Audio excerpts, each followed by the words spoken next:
Le parc national de Yellowstone est l'un des plus vastes et des plus époustouflants lieux de la planète. Bien qu'il soit situé dans le Wyoming, ce parc s'étend sur plus de 3500 miles carrés, ce qui signifie qu'il touche également certaines parties de l'Idaho et du Montana. En ce qui concerne la nature que l'on peut admirer dans ce parc immense, on y trouve des vallées, des forêts, des ruisseaux et des chaînes de montagnes. Toutefois, la caractéristique la plus frappante de Yellowstone est son nombre élevé de geysers naturels et de zones volcaniques. La nature est un véritable spectacle en soi, mais elle peut aussi se révéler être une force brutale, capable d'éteindre la vie en un instant. Tout en abritant tous ces miracles de la nature, Yellowstone est également le foyer d'une grande variété d'animaux, même à l'heure actuelle. Aujourd'hui, nous nous concentrons sur l'un des habitants de Yellowstone, l'ours grizzly.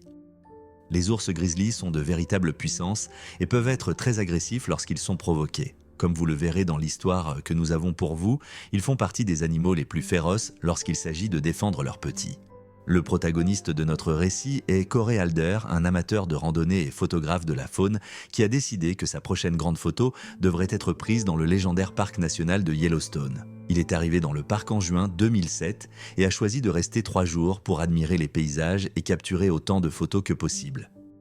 Il a déclaré qu'il aurait aimé rester plus longtemps, mais en raison de son travail et d'autres contraintes, il était limité à ces 3 jours. Le premier jour, il quitta son hébergement pour explorer les sentiers locaux, se rappelant d'emporter ses provisions dans un sac solide afin d'être prêt à toute éventualité.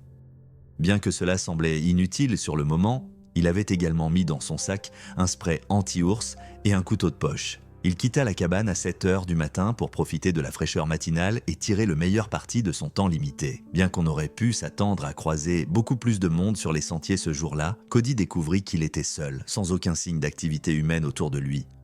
Cela le mit mal à l'aise car il se sentait isolé dans les bois, mais il continua son chemin, espérant apercevoir quelques cerfs ou renards sur le sentier.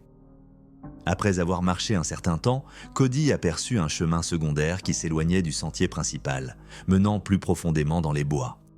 Il décida donc de l'explorer, pensant y construire un petit observatoire d'où il pourrait observer et photographier la faune. Plus il s'enfonçait dans les bois, plus il ressentait la solitude et remarquait que les gens ne s'aventuraient pas souvent par là. Cody avait l'impression d'être surveillé, mais cela ne l'empêcha pas de chercher des feuillages et de monter son trépied pour capturer chaque instant précieux. Lorsque tout fut prêt, Cody était fier de son emplacement de camouflage, se rendant invisible. Il passa l'heure suivante blotti dans son refuge, mais sa patience fut récompensée lorsqu'il fut témoin d'une scène incroyable. 2 jeunes cerfs marchant sur le sentier, s'apprêtant à passer juste devant lui. Ses doigts tremblaient sur le déclencheur de l'appareil photo alors qu'il prenait avec enthousiasme et précaution image après image avant que ce moment ne lui échappe. Juste au moment où les cerfs le dépassèrent, il entendit un grognement intense et ressentit une douleur écrasante dans le bas du dos alors qu'une grande ombre sombre bondissait par-dessus lui, se jetant sur l'un des cerfs et l'écrasant au sol. Lorsque sa vision se clarifia, Cody vit que la forme qui venait de lui passer dessus était un énorme ours grizzly qui venait de trouver son prochain repas.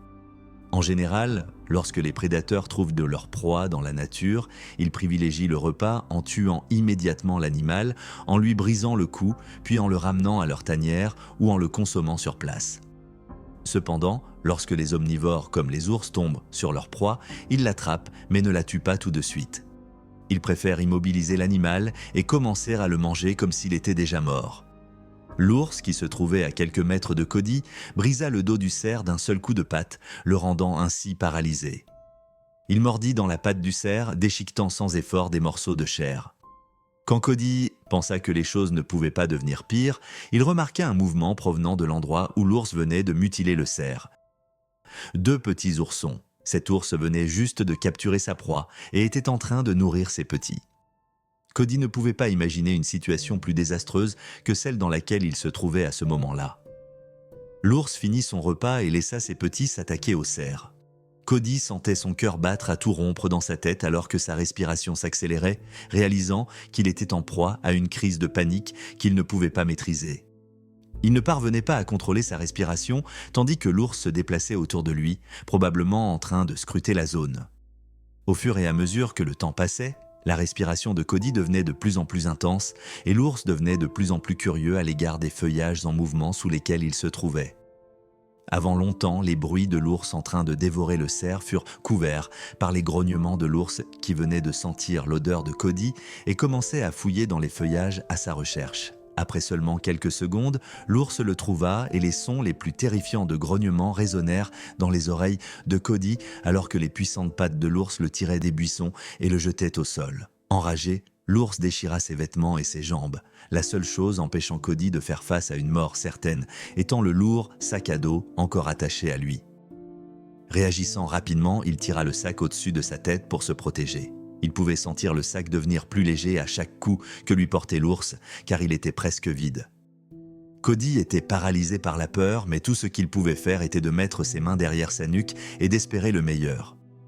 L'ours finit par atteindre le dos de Cody et exerça tout son poids sur son haut du dos, lui coupant le souffle.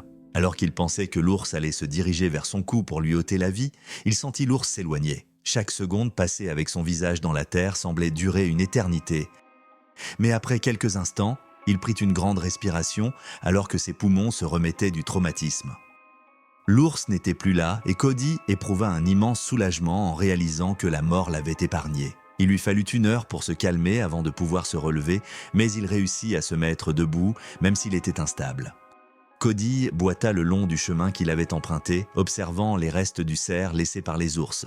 En trébuchant, il réussit à parcourir presque toute la distance du retour avant de s'effondrer de fatigue et de perte de sang. Heureusement, il fut trouvé par un autre randonneur qui appela les services d'urgence. Il passa quelques jours en soins intensifs car ses blessures étaient sévères mais non mortelles. Lorsque le sauveur de Cody interrogea un agent du parc au sujet de l'incident, celui-ci affirma qu'il vérifierait les caméras de surveillance pour voir si elles avaient enregistré quelque chose. Après inspection, l'agent remarqua que l'ours, ainsi que ses oursons, avaient été sur ce sentier le jour précédent. Les images de la journée suivante montraient Cody marchant sur le chemin dans la direction où l'ours s'était rendu et en accélérant quelques heures plus tard, on pouvait également voir Cody tituber en revenant battu, meurtri et ensanglanté après sa rencontre avec cet animal monstrueux. Dans un rapport émis par l'agent responsable, il mentionna qu'un panneau avait été installé pour avertir les gens de la présence d'un ours dans la zone, mais que quelqu'un l'avait enlevé. En fin de compte, ils ne purent jamais savoir si le panneau avait réellement été là. Bien que la famille de Cody ait insisté pour qu'il porte plainte auprès des autorités du parc afin d'obtenir une compensation, il déclara que c'était de sa propre faute s'il avait emprunté ce chemin en premier lieu. Donc, il n'y avait rien à faire. Après sa sortie de l'hôpital, Cody retourna sur le site de l'attaque accompagné de 2 rangers armés pour récupérer son équipement. Malheureusement, sa caméra était endommagée au-delà de toute réparation, ayant été projetée sur le côté et écrasée par l'ours. Cependant, une partie du film avait miraculeusement survécu et il quitta l'incident traumatisé, mais avec une belle photo de quelques cerfs à rapporter chez lui.